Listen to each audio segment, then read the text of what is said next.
मेरे हिसाब से मर्डर तो बिल्कुल था, ये सुसाइड का केस बिल्कुल भी नहीं था। इस केस को एक पर्टिकुलर स्टेज पे परिवार ने सडनली कहा कि अब इसको हमको आगे नहीं करना। अब क्या उनके ऊपर दबाव देते हैं, बाद में वही पलट गए थे। सुशांत सिंह राजपूत मामला होने के बाद आखिरकार रिया चक्रवर्ती के ऊपर कई गंभीर सवाल उठाए गए थे।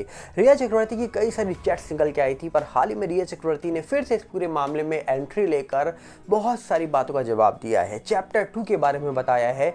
और रिया चक्रवर्ती को कई सारे लोगों ने अलग अलग नामों से पुकारा था। आखिरकार रिया चक्रवर्ती के ऊपर इतने गंभीर सवाल उठे, ड्रग्स केस में उनका नाम निकल के आया, उसके बावजूद आखिरकार रिया चक्रवर्ती आज फ्री हैं। क्यों, कैसे और क्यों आखिरकार रिया चक्रवर्ती ने फिर से 4 साल के बाद एंट्री मारी है सुशांत केस के अंदर। और दूसरी तरफ कहा जा रहा है कि एक और बड़ा सवाल कि आखिरकार हाल ही में नीतीश राणे जी के इतने बड़े आरोप के बाद सुशांत दिशा केस कहां तक पहुंचा है, जानना चाहेंगे आप तो बताएंगे इस वीडियो में। पर उससे पहले आपसे अपील करेंगे, अगर आप चैनल के अंदर नए हो तो वीडियो को लाइक करना, वीडियो को शेयर करना, चैनल को सब्सक्राइब करना बिल्कुल मत भूलना। यहाँ पर अगर हम बात करें सबसे पहले तो आपको बता दिया जाए कि सुशांत सिंह राजपूत मामले में पिछले 4 सालों में कई सारे सवाल उठे हैं, जबकि कहा जा रहा है कि इस पूरे मामले में शुरुआत से ही रिया चक्रवर्ती के ऊपर गंभीर सवाल उठाए जा रहे थे। रिया के ऊपर गंभीर सवालों के साथ गंभीर आरोप भी लगाए जा रहे थे और रिया चक्रवर्ती को इस पूरे मामले में दोषी भी माना जा रहा था कई लोगों के द्वारा। जब जांच इस मामले में शुरू हुई तो कहा जा रहा है कि सीबीआई की एंट्री हुई, एनसीबी की हुई, ईडी की हुई। एनसीबी ने जांच शुरू करी तो रिया चक्रवर्ती को गिरफ्तार कर लिया गया, उनके भाई को गिरफ्तार किया गया, कई अन्य लोगों को गिरफ्तार किया गया। बाद में रिया का नाम चार्जशीट के अंदर भी लिखा गया और उसके बाद रिया चक्रवर्ती बाहर आ गई, जिसके बाद धीरे धीरे इस पूरे मामले में जो लोगों को पकड़ा था वो सब बाहर आने शुरू हो गए और फिर ये मामला ठंडा पड़ना शुरू हो गया। और दूसरी तरफ रिया चक्रवर्ती को कहा जा रहा है कि सीबीआई ने भी पूछताछ के लिए बुलाया था, सीबीआई ने भी उनसे पूछताछ करी थी, ईडी ने भी पूछताछ करी थी, ईडी ने अपनी रिपोर्ट भी सामने रखी थी। कई सारे गंभीर आरोप लगाए गए थे, पैसे के लेन देन को लेकर भी सवाल उठे थे। न्यूज़ मीडिया ने ही पैसे के लेन देन को लेकर बातें बताई थी और ये बोला था कि करोड़ों रुपए गायब है, पूजा के नाम पर पैसे निकाले जा रहे थे, यहाँ के पैसे वहाँ ट्रांसफ़र किए जा रहे थे। रिया के ऊपर पैसों को लेकर भी आरोप लगाए थे, हमारे देश की न्यूज़ मीडिया ने ही ये खबरें चलाई थी। उसके बावजूद सोचिए, अगर इतनी बड़ी खबरें चलने के बाद रिया चक्रवर्ती आराम से आज अपनी लाइफ एंजॉय कर रही है, तो डेफिनेटली या तो यहाँ पर रिया की गलती नहीं थी या रिया की गलती थी। अगर रिया की गलती नहीं थी तो रिया को क्यों पकड़ा गया, और अगर रिया की गलती थी तो उसको क्यों छोड़ा गया। सवाल तो दोनों तरफ उठेंगे, चाहे फिर वो रिया हो चाहे एजेंसी हो। अब कोई ना कोई शख्स तो गलत था, अब कौन सा शख्स गलत था कौन सही था ये तो पता नहीं, पर एक ना एक बंदा तो सही या एक गलत हो गई होगा, क्योंकि दोनों ना सही हो सकते हैं ना दोनों गलत हो सकते हैं। और दूसरी तरफ अगर हम चलें तो रिया चक्रवर्ती के ऊपर कई सारे आरोप लगने के बाद अब फिलहाल रिया चक्रवर्ती ने दोबारा 4 साल के बाद वापसी करी है और रिया चक्रवर्ती अभी बोलती हुई नजर आ रही है कि भैया मेरी लाइफ बिल्कुल अलग हो गई थी, लोगों ने मुझे पसंद करना छोड़ दिया था, मुझे ताई कहकर कई लोगों ने मुझे अलग अलग नामों से भी पुकारा था। और इसी के बीच रिया चक्रवर्ती के ऊपर गंभीर आरोप भी लगे थे, पर रिया चक्रवर्ती ने अपने चैप्टर 2 लाइफ में ये दावा करा है कि भैया मेरे पास काम नहीं था, कुछ नहीं था, पर कहीं ना कहीं मैं मेहनत कर रही थी, कहीं ना कहीं मुझे पता था मैं गलत नहीं हूँ, मैं कहीं ना कहीं अपने अंदर बातें रख कर अपनी लाइफ को आगे बढ़ा रही थी, पर लोगों ने मान लिया था कि भैया मैं गलत हूँ। और ऐसे ही कहा जा रहा है कि रिया चक्रवर्ती ने अपनी कई बातें सोशल मीडिया पर शेयर करी है। रिया चक्रवर्ती की इतनी सारी बातें शेयर करने के बाद सवाल ये उठता है कि 4 साल के बाद रिया चक्रवर्ती दोबारा से लौटी हैं। जब ये मामले के बारे में दोबारा से चर्चा होनी शुरू हो गई कि मामला उठ सकता है, दिशा के इसके बारे में बातें हो सकती हैं।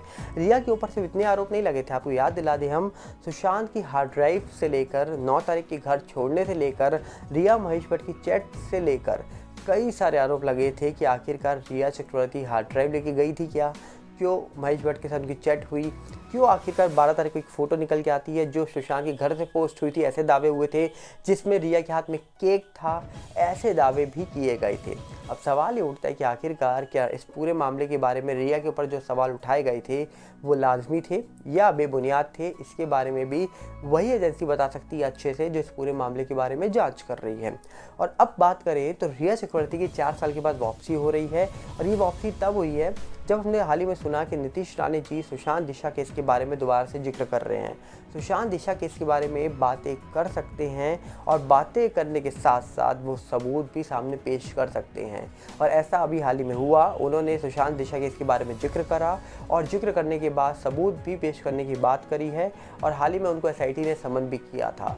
मामला धीरे धीरे आगे बढ़ रहा था, पर अचानक से मामले में रुकावट आ जाती है। अब वो क्यों आई है पता नहीं, पर लोग अभी भी इंतजार कर रहे हैं कि नीतीश राणे जी अभी फिलहाल इस पूरे मामले में एक्टिव हैं, कहीं ना कहीं वो अपनी बातें, अपना पक्ष सामने रखेंगे और कहीं ना कहीं उनकी बातें, उनका पक्ष सामने रखने से इस पूरे मामले में बहुत सारी चीज़ें बाहर आ सकती हैं, ऐसा अनुमान सुशांत के फैंस लगा रहे हैं। क्योंकि दिशा केस के बारे में तो ज़्यादा चर्चा नहीं होती है, पर नीतीश राणे जी के बयान के बाद दिशा केस के बारे में भी चर्चा हुई। अर्नब गोस्वामी को भी वापसी आते हुए हमने देखा। और इसी के साथ अगर हम बात करें तो आपको बता दिया जाए, एक और खबर निकल के आती है कि जो नीलेश ओझा जी थे सिटीज़न कोर्ट ऑफ इंडिया के अंदर, उनको भी हमने अर्नब गोस्वामी की डिबेट में बातचीत करते हुए सुना।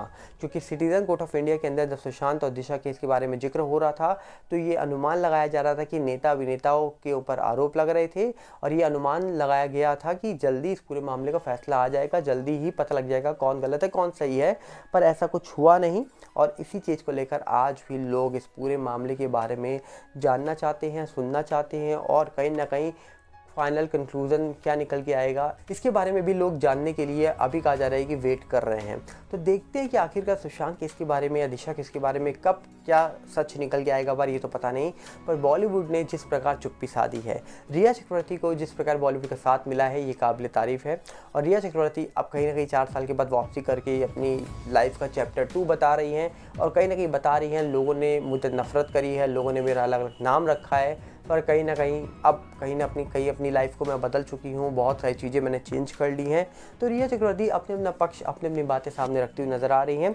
पर एक तरफ सुशांत के फैंस जो हैं, आप जानते हैं, वो आज भी इंतजार कर रहे हैं सुशांत केस के बारे में जानने का। आज भी लोग वेट कर रहे हैं कि कब सुशांत सिंह राजपूत वाले मामले में फाइनल कंक्लूजन निकल के आएगा और सच सामने आ जाएगा। कि आप भी उनमें से एक है जो इंतजार कर रहे हैं सुशांत केस के बारे में सच जानने का? तो बताइएगा जरूर, कमेंट्स में मिलेंगे बहुत जल्दी। साथ में आपसे अपील करेंगे, अगर आप इस चैनल के अंदर नए हो तो वीडियो को लाइक करना, वीडियो को शेयर करना, चैनल को सब्सक्राइब करना बिल्कुल मत भूलना। और साथ में हमारे नए चैनल सागर बल्ला के साथ जुड़ेगा, जो यूट्यूब का है, इंस्टाग्राम का भी सेम सागर बल्ला है, फेसबुक का सागर बल्ला, इन सब के लिंक हमने आपको डिस्क्रिप्शन में दे रखे हैं। और इसी के बीच आपको अगर नोटिफिकेशन नहीं मिल रहा है वीडियो का तो आप टेलीग्राम चैनल के साथ जुड़िए, जिसका लिंक भी आपको डिस्क्रिप्शन में ही मिलेगा। मिलते हैं बहुत जल्दी। नमस्कार, जय हिंद।